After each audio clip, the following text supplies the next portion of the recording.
வழக்கம் போல் இந்த ப்ரோக்ராமுக்கு தேவையான ஹெடர் ஃபைலை மேலே சொல்கிறோம். ஃபைல் நேம் சொல்லியிருக்கோம், மெயின் ஃபங்க்ஷன் அதுக்குள்ளே தான் கோட் எழுதியிருக்கோம். ஃபஸ்ட்டு நம்ம என்ன செஞ்சுருக்கோம், கிளியர் ஸ்க்ரீன் ஆஃப் அப்படிங்கிற ஒரு ஃபங்க்ஷனை சொல்லியிருக்கோம். கிளியர் ஸ்க்ரீன் ஆஃப் அப்படிங்கிற ஃபங்க்ஷன், ஆஃப்னா ஃபங்க்ஷன் சொல்லியிருக்கேன், முன்னாடி ஃபங்க்ஷன் நேம் இருக்குது. இந்த ஃபங்க்ஷன் என்ன செய்யும், கிளியர் பண்ணோம் ஸ்க்ரீனை. எந்த ஸ்க்ரீனுன்னா அவுட்புட் விண்டோ ஸ்க்ரீனை. அதாவது இந்த ப்ரோக்ராம் ரன் ஆகி இது ரிலேட்டடான இது தொடர்புடையான அவுட்புட்டானது அவுட்புட் விண்டோவில் டிஸ்பிளே ஆகிறதுக்கு முன்னாடி முதல்ல அவுட்புட் விண்டோவை நல்லா கிளியர் பண்ணி கொடுத்துரும். இது மட்டுமே இந்த ப்ரோக்ராம் ரிலேட்டடான அவுட்புட் மட்டுமே தெரிகிற மாதிரி. இதுக்கு முந்தையது அந்த அவுட்புட் விண்டோவில் எது இருந்தாலும் அதை இதோட சேர்ந்து மிங்கிள் ஆகி நம்மளை டிஸ்டர்ப் பண்ணாது, நம்மளை கன்ஃபியூஸ் பண்ணாது. ஸோ இனிஷியலாகவே அவுட்புட் விண்டோவை கிளியர் பண்ணுற மாதிரி கிளியர் ஸ்க்ரீன் ஆஃப் ஃபங்க்ஷனை யூஸ் பண்ணியிருக்கோம். பிரிண்ட் ஆஃப் அதை டபுள் கோட்டுக்குள்ளே நம்ம என்ன சொல்லியிருக்கோம், dear students welcome to computer language C அப்படின்னு சொல்லியிருக்கோம். சொல்லிவிட்டு டபுள் கோட்டை முடிச்சுட்டு இது பண்ணியிருக்கோம். அப்போ பிரிண்ட் ஆஃப்குள்ளே எதை சொன்னாலும் மானிட்டருக்கு எடுத்து வரலாம். வேரியபிளை சொன்னோம்னா அதனுடைய வேல்யூ மானிட்டருக்கு வரும். இந்த மாதிரி நாம் விருப்பப்பட்ட விஷயத்த சொல்லணும்னா டபுள் கோட்டுக்குள்ளே சொல்லி எடுத்துகிட்டு வந்துடலாம். ஆனால் வேரியபிளை சொல்லும் பொழுது டபுள் கோட்டுக்குள்ளே அந்த வேரியபிள் ரிலேட்டடான அந்த வேரியபிள் டேட்டா டைப் ரிலேட்டடான %d for integer, %f for float, %c for character, %s for string இதுகளை சொல்லணும். அது என்ன வேரியபிளோ அந்த வேரியபிள் என்ன டேட்டா டைப் இருக்கோ அதுக்கு தக்கன. பட் இங்கேயோ வேரியபிள் நம்ம மானிட்டருக்கு எடுத்துகிட்டு வரல. நாம் நினைக்கக்கூடிய விஷயத்தை, யூசர் டிஃபைன் பண்ணக்கூடிய விஷயத்தை, யூசர் வரையறுக்கக்கூடிய விஷயத்தை தான் மானிட்டருக்கு எடுத்துகிட்டு வரோம். ஸோ அதுக்கு த்ரூவாக டபுள் கோட்டுக்குள்ளே நம்ம சொல்ல நினைக்கிறத எது வேணாலும் சொல்லிடலாம். இதில் கிராமட்டிக்கல் மிஸ்டேக், ஸ்பெல்லிங் மிஸ்டேக் எது இருந்தாலும் ப்ரோக்ராமோட எக்ஸிக்யூஷனுக்கு ரன்னுக்கு அது டிஸ்டர்ப் ஆகாது, கம்பைல் பண்ணும்போது எரராகவும் காட்டாது. அது என்ன சார் getch ஃபங்க்ஷனுக்கு கீழே சொல்லியிருக்கீங்க அப்படின்னு கேட்டால், இது ப்ரோக்ராம் ரன் ஆகி முடித்தோடனே அவுட்புட் விண்டோ நம்ம தேடி போய் எடுத்து வியூ பண்ணி பார்க்கணுங்கிற அவசியம் கிடையாது. எக்ஸிக்யூட் ஆகி முடித்தோடனே அவுட்புட் விண்டோனுடைய ஸ்டெபிலிட்டி, நிலைப்புத்தன்மைக்கு அது உதவியாக இருக்கும்னு ஏற்கனவே சொன்னது இப்போ ப்ரூவ் ஆக போகுது. இப்போ இந்த ப்ரோக்ராம் நம்ம திருத்தியாச்சு. இப்போ ரன் செய்கிறோம்.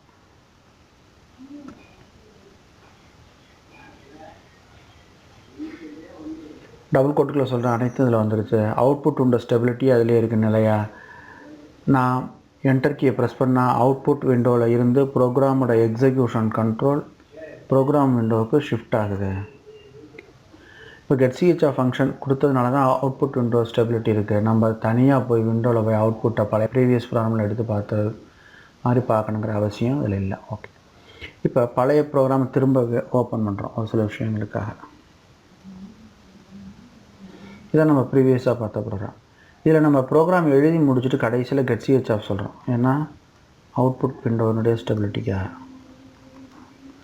இப்போ இந்த ப்ரோக்ராம், எந்த ஒரு ப்ரோக்ராமும் ஆல்ரெடி இருக்கிற விஷயம் சேவ் ஆகிருக்கும், அதோடு நம்ம கம்பைல் பண்ணி திருத்தி வாங்கிக்கிறோம், அதை அப்புறம் எக்ஸிக்யூட் பண்ணி அவுட்புட் பார்க்குறோம் கரெக்டாக இருக்கிற பட்சத்தில். இப்போ இந்த ப்ரோக்ராமை பொறுத்தவரை புதுசாக எந்த ஒரு விஷயத்தை எந்த ப்ரோக்ராமில் சேர்த்தாலும் ஃபஸ்ட்டு அதையும் சேர்த்து பழைய விஷயத்தோடு சேர்த்து சேவ் பண்ணிக்கிடணும். தென் அதையும் சேர்த்து திருத்தி வாங்கிக்கிடணும் பழைய விஷயங்களோட சேர்த்து. ஏன்னா புதுசாக சேர்த்தது சேவ் ஆகிருக்காது, புதுசாக சேர்த்தது தப்பாக கூட இருக்கலாம்.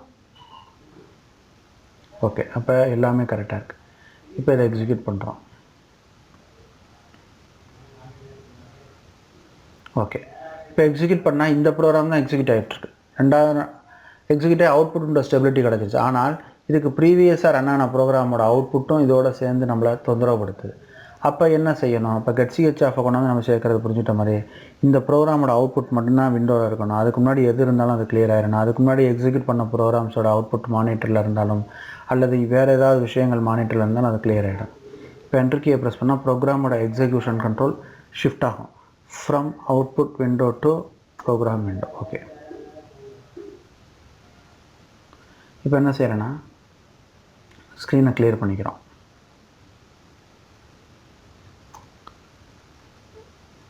கிளியர் CLR SCR எதை கிளியர் பண்ணணும், ஸ்க்ரீனை, அதான் SCR ஆஃப். அப்போ கிளியர் பண்ண ஸ்க்ரீனை ஆஃப்ங்கிற ஃபங்க்ஷன். இது ரெண்டுக்கான ஒர்க்கிங் ரெஃபரன்சஸும் இதுக்குள்ளே தான் இருக்குது. பிரிண்ட் ஆஃப்கான ஒர்க்கிங் ரெஃபரன்சஸும் இதுக்குள்ளே தான் இருக்குது. ஸோ எல்லா ரெஃபரன்சஸும் உள்ள ஹெடர் ஃபைலை மேலே சொல்லிட்டதுனால இது எக்ஸிக்யூட் ஆகுது, இல்லாட்டி எரர் வரும், ப்ராப்ளம் வரும். இப்போ புதுசாக விஷயங்கள் சேர்த்துட்டோம். புதுசாக சேர்த்தோடு சேர்த்து சேவ் பண்ணணும். எந்த விஷயத்தை புதுசாக பழைய விஷயங்கள் மட்டும்தான் சேவ் ஆகிருக்கும். இதோட சேர்த்து சேவ் பண்ணணும். சேர்த்த விஷயம் கரெக்டாக தப்பான்னு பார்க்குறதுக்கு அதை ரன் பண்ணி பார்க்கணும். சம் ப்ராப்ளம் வருது. இப்போ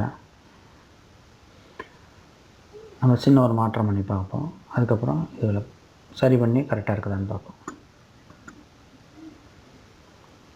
இப்போ கிளியர் ஸ்க்ரீன் ஆஃப் ஃபங்க்ஷனை நம்ம என்ன செய்கிறோம் அப்படின்னா,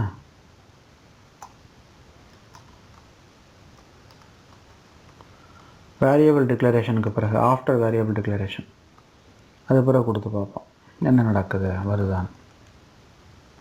சின்ன மாற்றம் செஞ்சிட்டோம். இந்த ப்ரோக்ராம்லேயே எக்ஸ்பீரியன்ஸ் ஆயிடுச்சு. சின்ன மாற்றங்கள் செஞ்சாலும் புதுசாக சேர்த்தாலும் அதை சேவ் பண்ணிக்கிடணும், அதுக்கப்புறம் அதையும் சேர்த்து திருத்தி வாங்கிக்கணுங்கிறதுக்கு வெரி குட் எக்ஸ்பீரியன்ஸ் அந்த ப்ரோக்ராமே நமக்கு அமைஞ்சிருச்சு. Very good. ஆஃப்டர் டிக்ளரேஷன் ப்ரோக்ராமில் இருக்கக்கூடிய வேரியபிள்ஸ் டிக்ளேர் பண்ணிவிட்டு, ரெக்வயர்டு நம்பர் ஆஃப் வேரியபிள்ஸை டிக்ளேர் பண்ணிவிட்டு அப்புறம் கிளியர் ஸ்க்ரீன் ஃபங்க்ஷன் யூஸ் பண்ணியிருக்கோம். அதுக்கப்புறம் எரர் வரல. இப்போ ரன் பண்ணி பார்ப்போம். இப்போ பழசு எது இருந்தாலும் அவுட்புட் உண்டுல கிளியர் ஆகிடுச்சு.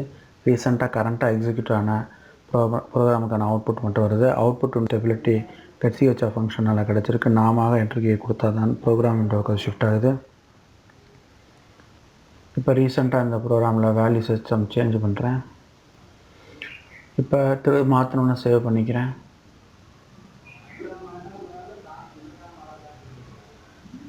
கம்பைல் பண்ணுறோம்.